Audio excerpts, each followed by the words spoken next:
Hi everyone, it's Graham again and welcome back to my channel. So today I have another Agatha Christie haul for you. I have 4 books by Agatha Christie and 1 book with Agatha Christie as a character. I'm really excited about them all, and having said that, let's dive straight in because I can't wait to share these with you. So the first one I have is Hercule Poirot and the Green Shore Folly. This is a novella and it was published only, I think, about 5 or 6 years ago, and this has an introduction by Tom Adams, who is the illustrator of many, if not all, of Agatha Christie's paperback novels in the 60s and 70s, mainly the Fontana versions, I believe, but yeah, the illustrations and the paintings on this book are just beautiful. But let's find out what it's about. An urgent telephone call summons Poirot to Devonshire on what Miss Lemon declares is a wild goose chase. The caller is the eccentric detective novelist Mrs. Ariadne Oliver, and the reason for her alarm seems based solely on woman's intuition. Is the fictional murder scenario she has been asked to devise a cover-up for something more sinister? And what is the significance of the Green Shore Folly, an architectural embarrassment in the sweeping grounds of the otherwise impressive Green Shore house? Written by Agatha Christie in 1954 to help raise money for her local church at Churston Ferrers, the Green Shore Folly novella was ultimately never published in its original form. Instead, it became the basis for one of her favourite novels, Dead Man's Folly, and a Miss Marple story was written for the church. Marking 60 years since it was written, this previously unpublished version of the story is introduced by Tom Adams, whose intricate paintings graced Agatha Christie's paperback covers throughout the 1960s and 1970s, and who has painted the remarkable new jacket for the book. It also includes a preface by Agatha Christie's grandson, Matthew Pritchard, and an insightful afterword about the writing of the story by the renowned Christie expert, Dr. John Curran. And I must show you the end papers of this as well. It's an ex-library edition, so it does have a bit of damage on the inside, not dust jacket. I just said the word, end papers. But yeah, that's the sort of dark and gloomy end papers. Are they the same on the other side? Let's have a little look. Yes, they are. And I saw something else there. So I believe this is the artwork for Dead Man's Folly, which was the full-length novel that this novella inspired there. I cannot wait to get to this little story. I'm fairly certain there was an adaptation of this with David Suchet. I might be thinking of Dead Man's Folly, but yeah, we'll see. I can't wait. It sounds so gripping and so classically Agatha Christie. So the next one I have, I'm fairly certain that this is a short story collection. Yes, it is.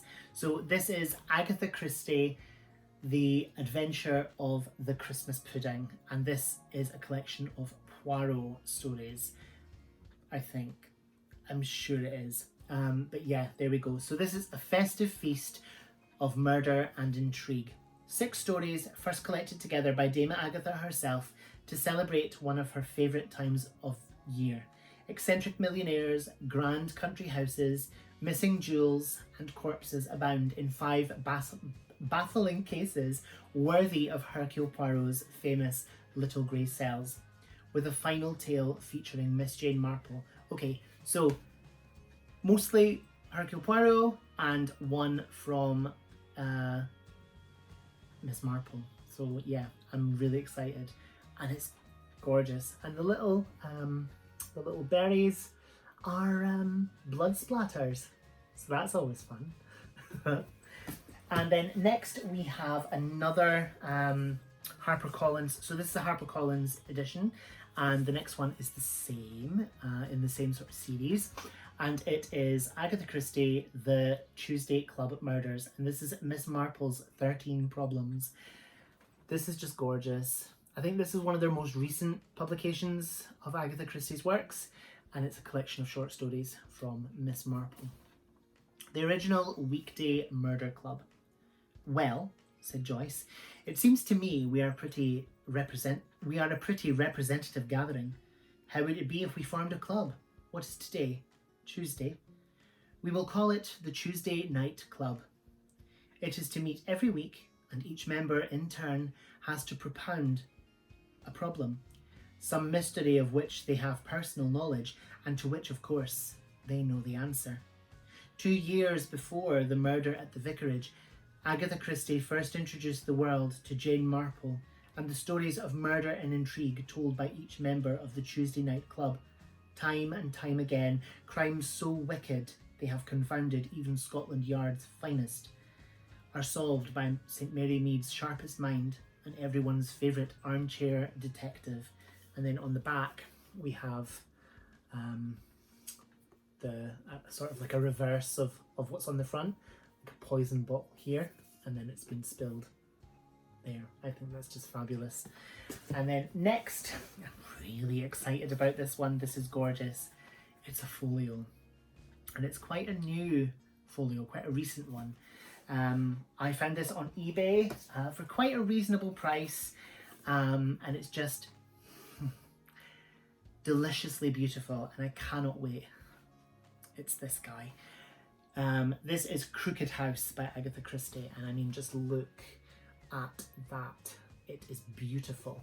I don't think that there is much of a synopsis, if any. No, there isn't. Let's see. So the author's foreword, I'll read that. This book is one of my own special favourites. I saved it up for years, thinking about it, working it out, saying to myself, one day when I've plenty of time and want to really enjoy myself, I'll begin it. I should say that of one's output, 5 books are work to one that is real pleasure. Crooked House was pure pleasure. I often wonder whether people who read a book can know if it has been hard work or a pleasure to write. Again and again, someone says to me, how you must have enjoyed writing so and so. This about a book that obstinately refused to come out the way you wished, whose characters are sticky, the plot needlessly involved, and the dialogue stilted, or so you think yourself. But perhaps the author isn't the best judge of his or her own work. However, practically everybody has liked Crooked House, so I am justified in my own belief that it is one of my best. I don't know what put the Leonidas family into my head. They just came, then, like Topsy, they growed. I feel that I myself was only their scribe. Now, is there?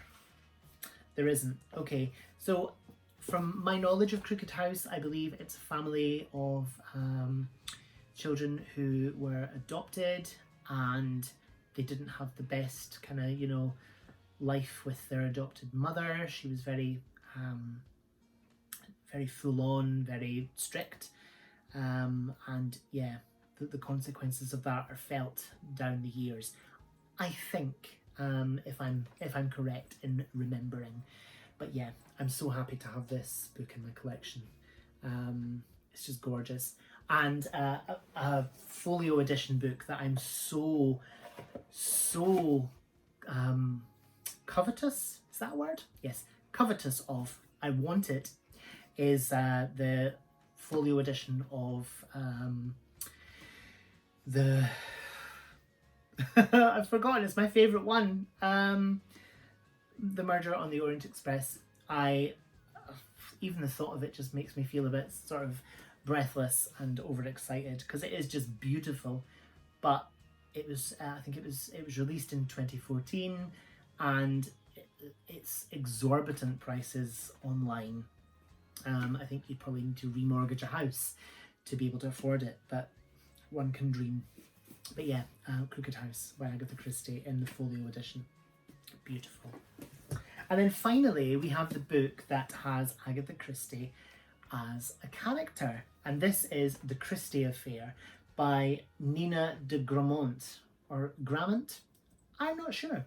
But yeah, this book is gorgeous. It kind of feeds into that sort of Art Deco 1920s feel, and I'm there for that. But let's find out what it's about. In 1926, Agatha Christie disappeared for 11 days. Only I know the truth of her disappearance. I'm no Hercule Poirot. I'm her husband's mistress. Agatha Christie's world is one of glamorous society parties, country house weekends, and growing literary fame. Nan O'Day's world is something very different. Her attempts to escape a tough London upbringing during the Great War lead to a life in Ireland marred by a hidden tragedy. After fighting her way back to England, she sets her sight on Agatha, because Agatha Christie has something Nan wants, and it's not just her husband. Full of twists and turns Christie herself would be proud of, this compelling novel is not only a stunning reimagining of a real-life mystery, but also a profoundly moving tale of two complex women, lost loves and hidden grief. I am so there for that, because one of the most enduring mysteries of Agatha Christie is her 11-day disappearance. She never spoke of it again after it happened. And there have been so many conspiracy theories around it. It did coincide with her finding out that her husband was having an affair with another woman. And yeah, I am so excited to get to this. But I shall read you a little bit of the back. So we have quotes from, or reviews rather, from other authors. Nina de Gramont's beautifully written, imaginative history of Agatha Christie's disappearance plays out alongside parallel murder mystery that could have flowed straight from the pen of the great A.C. herself. An inspired tapestry of fact and fiction places the story perfectly in its historical context. The result is a novel that literally out-Christie's Agatha. An exciting, moving and delightful read. And that's a review by Janice Hallett, who is the best-selling author of The Appeal, a book I still have to read. I was enthralled, moved and entertained by The Christie Affair. This is a book which has it all: romance, enigma and wit in bucket loads. What's more, its devilishly good plot could outdo those written by Agatha Christie herself. And that's a review from Elizabeth McNeill, best-selling author of The Doll Factory and The Circus of Wonders, two novels that are on my TBR and I have not read yet. Elegant, ingenious and hugely enjoyable. An infamous mystery wonderfully explored, and a compelling story of love, adversity, determination and hope. A.J. Pierce, best-selling author of Dear Mrs. Bird and Yours Cheerfully, books I have not read. The Christie Affair is a genuine marvel, an astonishingly clever novel that manages to be both a deeply satisfying mystery and a profoundly moving story about lost love and the many ways in which grief can shape one's character. Full of unexpected twists and written in beautiful prose. And that's Kristen Hanna, best-selling author of Firefly Lane. And yeah, I am so excited to get to this. I have not read a book with Agatha Christie as a character, and I think this may be the first one that I shall read, and I'm sure I will thoroughly enjoy it. Also, the gloves, aren't they just so cute? But yes, that is my Agatha Christie, my umpteenth Agatha Christie book haul. And before I digress again and go off on a tangent and talk about goodness knows what else, I will say thank you so much for watching.